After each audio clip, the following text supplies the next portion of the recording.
Alors, en voyant le titre de la vidéo, peut-être que ça paraît un petit peu pessimiste. C'est pas du tout une critique envers le DIY, bien au contraire. J'ai pratiqué pendant longtemps le do-it-yourself, et je continue d'ailleurs à le pratiquer. Que ce soit dans l'apprentissage de la guitare, dans l'enregistrement, dans le mix, dans la composition, dans l'apprentissage musical en général, en fait je fais tout moi-même, j'ai toujours fait moi-même. Tout. J'ai appris également via d'autres personnes. La guitare, j'ai appris au début les bases avec quelques profs, et après je me suis vite débrouillé. Non pas parce qu'ils n'étaient pas compétents, bien au contraire. J'ai encore d'excellents souvenirs. C'est juste qu'au bout d'un moment, il faut se créer son propre chemin.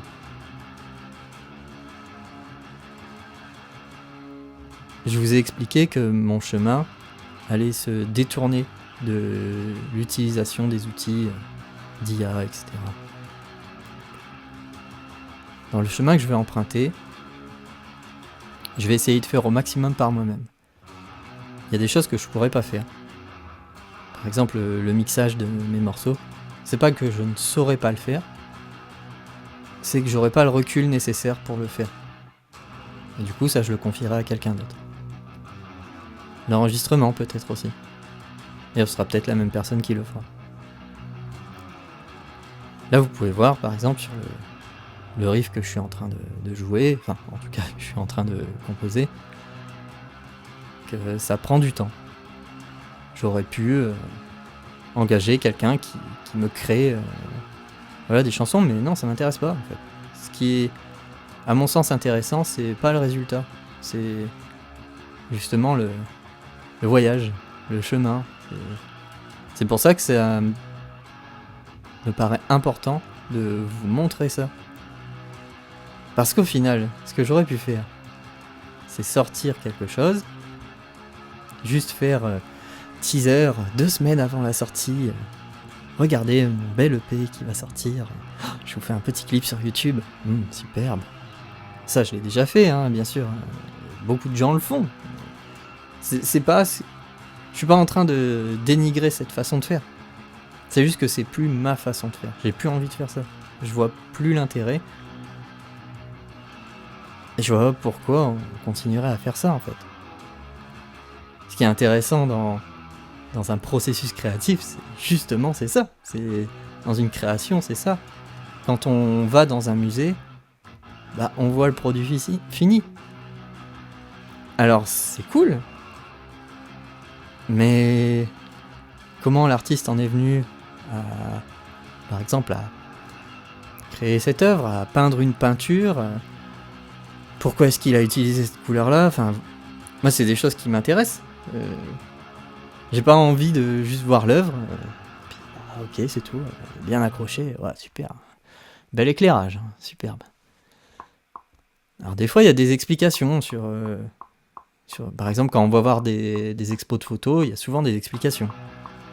Quand on va voir des expos un peu plus contemporaines, il y a une explication de l'artiste.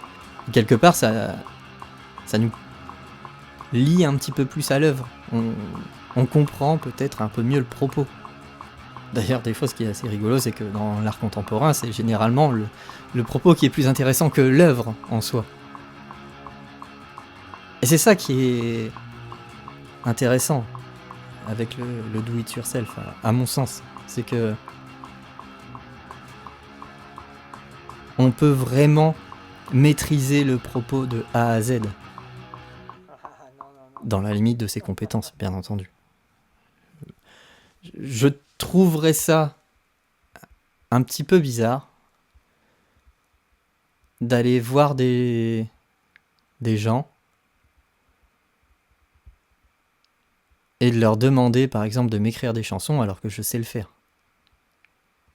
Par contre, il n'y a pas de souci à ce que j'aille voir quelqu'un qui me masterise mes titres.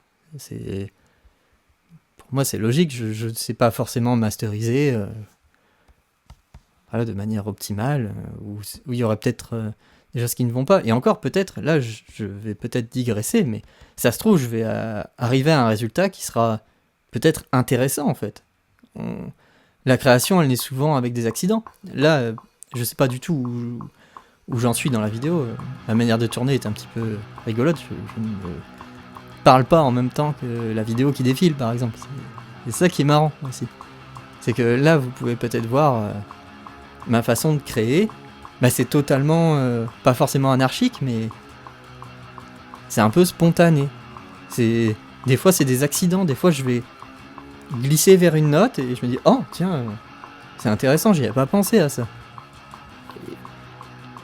L'erreur fait partie du processus créatif.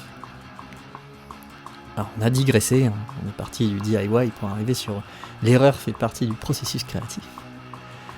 Et voilà, j'ai besoin de vous expliquer ça. Et je pense que c'est important de vous montrer justement le chemin que vont parcourir ces morceaux. Je vous dis à bientôt.